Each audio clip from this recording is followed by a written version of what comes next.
Hello friends, आज हम खसरा और खतौनी में अंतर के बारे में जानेंगे। खसरा क्या होता है, खतौनी क्या होता है, दोनों को हम दिखाएंगे कि किस प्रकार से खतौनी होती है, किस प्रकार से खसरा होता है और पूरी डिटेल में चर्चा करेंगे। ठीक है, बहुत ही इंपॉर्टेंट क्वेश्चन होता है, अक्सर ये पूछा जाता है और इसका नॉलेज होना भी इसकी बहुत ज़रूरत होती है। तो आइए जानते हैं खसरा क्या होता है। यानी कि देखा होगा कि प्रत्येक लेखपाल के पास में क्या होता है, गांव का नक्शा होता है। गांव का ये नक्शा आपने सभी ने देखा होगा। ठीक है, ये जो किनारे किनारे ये बाउंड्री होती है ना, इसको क्या बोलते हैं, चौहद्दी बोलते हैं। ठीक है, चौहद्दी बोलते हैं। ये जो है अलग अलग क्या है, इसमें जो ये भूखंड दिख रहे हैं, यानी कि ये क्या होते हैं, गाटे होते हैं। यानी कि इसको क्या बोलते हैं, ये खसरा, यानी कि ये जो एक ये गाटा बना हुआ है, तो इसको क्या बोलते हैं, इसको खसरा बोलते हैं। ठीक है, ये अलग खसरा है, ये अलग खसरा है। ठीक है, इस पूरे खसरों को मिला करके, इन पूरे गाटों को मिला करके क्या बनता है, एक नक्शा तैयार होता है। ठीक है, ये जो छोटे छोटे खाने हैं, इन खानों को मिलाकर ही खसरा यानी नक्शा तैयार होता है। मान लिया कि एक रामलाल है। ठीक है, रामलाल हैं, इनके पास में कुछ भूमि है। ठीक है, इनके पास में कुछ भूमि है, यानी कि मान लिया कि गाटा संख्या 15 है इनके पास में, गाटा संख्या 16 है, गाटा संख्या 17 है। ठीक है, तो यानी कि ये गाटा संख्या, यानी कि तीनों को मिलाकर ही क्या बनेगी, खतौनी तैयार होगी। यानी कि इन तीनों को मिलाकर ही क्या होगी, खतौनी तैयार होगी। ये क्या है, खसरा है। ठीक है, कहीं पे गाटा संख्या क्या है, इस पूरे नक्शे में कहीं पे गाटा संख्या 15 होगी। मान लिया ये 15 है, ये 16 है, ये 17 है। तो यानी कि इनका जो ये तीनों अगर मिल जाएंगे तो क्या बन जाएगी, खतौनी। इसी को क्या कहते हैं, खतौनी कहते हैं। ठीक है, खतौनी के आधार पर ही पता चलेगा कि रामलाल के पास में कहाँ और कितनी भूमि है, कहाँ पर भूमि है। ठीक है, इस पूरे नक्शे में कहाँ पे भूमि है, ये 15 नंबर गाटा, 16 नंबर गाटा और 17 नंबर गाटा, यहाँ पे भूमि है। और कितनी भूमि है, इसकी जानकारी हमें खतौनी से ही पता चलती है। ठीक है, आइए खसरे के बारे में जानते हैं, खसरा किस प्रकार का होता है। ठीक है, उसमें कितने कॉलम होते हैं, तो पूरी तरह से चर्चा करेंगे। तो खसरा, ये देखिए आपको दिख रहा होगा, ये खसरा है। यहाँ पे क्या है, 1 नंबर कॉलम है, 2 है, 3 है, 4 है, 5 है, 6 है, 7 है, 8 है, 9 है, 10 है, 11 है, 12 है, 13, 14, 15, 16, 17, 18, 19, 20 और 21। टोटल इसमें 21 कॉलम होते हैं। ठीक है, तो ये खसरा बनाना आना चाहिए। ठीक, खसरा जो होता है, ये क्या होता है, फील्ड बुक कहते हैं, इसे फील्ड बुक भी कहते हैं। आइए इसके साथ साथ इसके बारे में अच्छे से जानेंगे। इसे क्या बोलते हैं, फील्ड बुक के नाम से जाना जाता है, फील्ड बुक कहलाती है। ठीक है, इसका जो उल्लेख है, प्रावधान है, वो धारा 30 में दिया गया है। धारा 30 में इसका खसरे का प्रावधान दिया गया है। ठीक है, इसमें जो टोटल 21 कॉलम होते हैं, सारे कॉलम के बारे में जानते हैं कि जो कॉलम नंबर 1 होता है, उसमें क्या होता है, खेत की संख्या, यानी क्षेत्र या खेत की संख्या। दूसरे नंबर कॉलम में क्षेत्रफल लिखा होता है। तीसरे नंबर कॉलम में खतौनी खाता की संख्या, कौन सी खतौनी है या खाता की संख्या लिखी होती है। चौथे नंबर कॉलम में भाग 1 खतौनी में निर्दिष्ट खातेदार का नाम होता है। ठीक है, चौथे नंबर पे खातेदार का नाम होता है। 5वें नंबर पे खातेदार का नाम जैसा कि खतौनी के भाग 2 में वर्गीकृत है। ठीक है, 6ठे नंबर पे सिंचाई की विधि, किस विधि से सिंचाई हुई है, ट्यूबवेल द्वारा हुई है, नलकूप द्वारा हुई है, नहर द्वारा हुई है, कुएं द्वारा हुई है, तो ये सिंचाई की विधि होती है। ठीक है, फिर है खरीफ का क्षेत्रफल। 3 प्रकार की फसल होती है, रबी, खरीफ और जायद। तो जो खरीफ का क्षेत्रफल होता है उसके बारे में जानेंगे। तो खरीफ के क्षेत्रफल में फसल, कौन सी फसल बोई हुई है, सिंचित, कितना सिंचित किया गया है। ठीक है, असिंचित के बारे में लिखेंगे।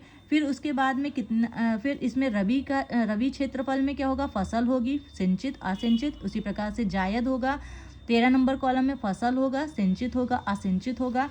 फिर उसके बाद में 2 फसली, यानी कि 2 फसली कौन सी होंगी, सिंचित और असिंचित के बारे में उल्लेख करेंगे। फिर उसके बाद में 18, 19, 20 और 21। ठीक है। 18 नंबर कॉलम में क्या होगा, 18 और 19 में आकृषित भूमि का ब्यौरा जो क्षेत्रफल के स्तंभों से सुमेलित हो, यानी भूमि का वर्ग किस प्रकार की भूमि है, बंजर है, चक रोड है वहाँ पे, या नाले हैं या खाद के गड्ढे हैं, इस प्रकार की भूमि का वर्ग लिखा जाएगा। उसका क्षेत्रफल कितना है वो लिखा जाएगा। फिर इसके बाद में आता है कि 20 नंबर कॉलम में आता है प्रत्येक भूखंड पर पूर्ण विकसित पेड़ों की संख्या और प्रकार, जो बड़े पेड़ होंगे उनकी संख्या लिखी जाएगी, किस प्रकार का है वो लिखा जाएगा। और अगर कोई और टिप्पणी लिखनी होगी तो 21 नंबर कॉलम में लिख देंगे। यानी कि ये हो गया हमारा खसरा, यानी कि 21 कॉलम होते हैं। आइए और भी जानते हैं, यानी कि खसरे के बारे में हमें पता होना चाहिए। लेखपाल के द्वारा ये तैयार किया जाता है और इसका संरक्षण या अनुरक्षण कलेक्टर के द्वारा किया जाता है, ठीक है। प्रत्येक वर्ष के लिए ये होता है, यानी कि प्रत्येक वर्ष बनता है। भूमि का मालिकाना हक पता चलता है तथा फसल का विवरण दर्ज होता है, यानी इसमें देखा होगा कि कौन सी फसल है, रबी की, खरीफ की, जायद की, इसका विवरण दिया होता है। खसरे की मदद से ही हम क्या करते हैं कि जो ये जो कृषक है उस कृषक के यानी काम करने का वाले जो कृषक होता है उसका विवरण दिया होता है। कौन सी फसल लगाई गई है उसका विवरण होता है, रबी की फसल है, खरीफ की फसल है, जायद की फसल है, किस साधन से कृषि की जा रही है, ठीक है, किस साधन से सिंचाई की जा रही है उसके बारे में, यानी कि नलकूप से, कुएं से, ट्यूबवेल से, नहर से, किससे की जा रही है। मिट्टी, यानी कि यहाँ पे भूमि का वर्गीकरण, यानी कि क्या होता है कि भूमि का वर्ग दिया जाता है, बंजर है कि वहाँ पे चकरोड गई हुई है कि नाली है कि गड्ढा है, इसके बारे में पता होता है। उस पर वृक्षों का विवरण दिया जाता है, किस प्रकार के वृक्ष हैं, कितने वृक्ष हैं, बड़े वृक्ष कितने हैं, इन सब का विवरण दिया जाता है। खसरे में कुल 21 कॉलम होते हैं और ये आरसी प्रपत्र 4 में तैयार किया जाता है, ठीक है। ये आरसी प्रपत्र 4 पर तैयार किया जाता है। इसे आप बनाना सीख लेंगे, ठीक है, देख लेंगे 21 कॉलम में क्या क्या विवरण होते हैं और वो आप अपने से लिख सकते हैं। तो आइए हम खतौनी के बारे में जानते हैं। खतौनी क्या होती है, खतौनी जो होती है इसको हम बोलते हैं रिकॉर्ड्स ऑफ राइट, ठीक है।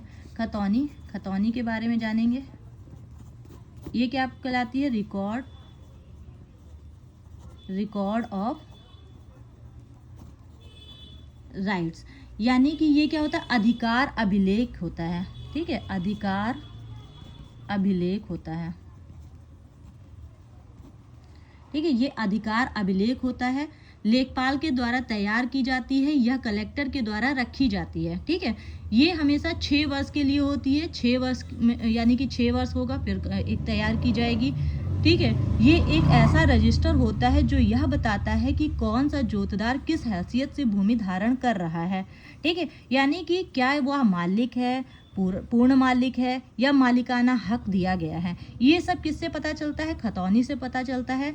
जोतदार का नाम होगा, इसमें क्या क्या होता है, जोतदार का नाम होता है, पिता का नाम होता है, निवास होता है, कब्जा धारण करने की तिथि लिखी होती है, खेत संख्या या गाटा संख्या लिखी होती है। कुल 13 कॉलम होते हैं, यानी कि पहले क्या होते थे, इसमें 13 कॉलम होते थे, ठीक है, 13 कॉलम होते हैं। और देखिए ध्यान दीजिए, ये जो होता है धारा 31 में इसका प्रावधान दिया गया है, ठीक है, प्रावधान जो है धारा 31 में है। और देखिए पहले 13 कॉलम हुआ करते थे, इसी संख्या को पलट दीजिए, 31 है, याद करने का तरीका बता रही हूँ। और जो खसरा होता है ना, खसरा वो धारा 30 के अंतर्गत है, धारा 30 के अंतर्गत प्रावधान किया गया है, ठीक है। इसमें जो कॉलम होते हैं वो कितने होते हैं, 21 कॉलम होते हैं, इसको याद कर लीजिएगा, ये समझ में आ जाएगा। 13 कॉलम होते थे, ठीक है। प्रेजेंट टाइम में इस समय रियल टाइम खतौनी आ गई है, रियल टाइम खतौनी आ गई है, ठीक है। रियल टाइम खतौनी इस समय कितने, 19 कॉलम होते हैं, ठीक है, 19 कॉलम होते हैं। जो 19 कॉलम होते हैं उनके बारे में अगर आप देखना चाहते हैं कि किस प्रकार के होते हैं तो आइए जान लेते हैं। और उससे पहले हम जानते हैं कि ये जो आरसी प्रपत्र 7 में तैयार किया जाता है, ये जो है आरसी खसरा जो है आरसी प्रपत्र 4 में, और ये जो खतौनी है वो आरसी प्रपत्र 7 में तैयार की जाती है, ठीक है, 7 में तैयार की जाती है। ये 4 में और ये 7 में तैयार की जाती है। जैसा कि खतौनी अगर हम देखना चाहें तो ये देख लीजिए, खतौनी जो होती है ठीक है। यहाँ पे देखिए कितने कॉलम हैं इस समय रियल टाइम खतौनी, यहाँ 16, 17, 18, 19, ठीक है। 19 कॉलम इसमें देखेंगे कि यहाँ पे देखिए ये 17, 18, 19, ठीक है, 17, 18, 19। फिर उसके बाद में देखेंगे कि पहले इसमें क्या है, देखिए पहले में यानी कि पहले कॉलम में खतौनी खाता संख्या है, दूसरे कॉलम में खातेदार का विवरण दिया जाएगा दूसरे खातेदार में, ठीक है। नाम, पिता, संरक्षक यानी कि जाति कोड है, आधार नंबर है, अंतिम के 4 हैं, पैन नंबर है, ठीक है, पता, जन्मतिथि। फिर उसके बाद में तीसरे नंबर में खातेदारी प्रारंभ होने का विवरण होता है, चौथे नंबर में वर्ष होता है। फिर पाँचवें और छठे नंबर में यानी कि भूमि का विवरण, खाते के प्रत्येक घाटे का खसरा नंबर, यूनिक कोड दिया जाता है। और इसी में छठा नंबर जो होता है भूमि के विवरण में घाटे का कुल क्षेत्रफल दिया जाता है। फिर उसके बाद में 7, 8, 9 खातेदार का अंश होता है, हिस्से में क्षेत्रफल में खातेदार द्वारा भू राजस्व, देय भू राजस्व यानी 10वें नंबर पे क्या होता है, न्यायालय का नाम होता है, कंप्यूटरीकृत वाद संख्या होती है, आदेश संख्या होती है। फिर उसके बाद में 11, 12 और 13 में खारिज किया गया नाम होता है, उसके बारे में यानी कि नाम, पिता, संरक्षक का नाम, फिर घाटे संख्या कौन सा खारिज किया गया है घाटा, क्षेत्रफल कितना क्षेत्रफल। फिर उसके बाद में दर्ज किया गया नाम होता है यानी कि 13, 14, 15, 16 में दर्ज किया हुआ नाम, वही सेम यानी कि नाम, पिता का नाम, संरक्षक का नाम। ये उसके बाद में 15 नंबर पे घाटे का या खसरा नंबर होता है, यूनिक कोड होता है। 16 नंबर पे क्या होता है, क्षेत्रफल होता है। 17 नंबर पे देखिए भूमि के संबंध में विचाराधीन राजस्व वादों की कंप्यूटरीकृत संख्या लिखी होती है। 18 नंबर पे बंधक होने की स्थिति यानी कि बैंक का नाम होता है, कोड होता है, बंधक धनराशि होती है, दिनांक धनराशि होती है। और 19 में अभियुक्त का वर्णन होता है, ठीक है। तो इस समय जो रियल टाइम खतौनी है उसमें 19 कॉलम है, पहले 13 कॉलम हुआ करते थे, ठीक है। और उसके बाद में हम जान लेते हैं कि जो कृषि वर्ष होता है यानी कि फसली वर्ष होता है उसकी जो स्टार्टिंग होती है वो 1 जुलाई से 30 जून का समय जो होता है फसली वर्ष या कृषि वर्ष कहलाता है, ठीक है। फसली वर्ष या कृषि वर्ष कहलाता है, फसली वर्ष या कृषि वर्ष बोलते हैं, या कृषि वर्ष बोलते हैं।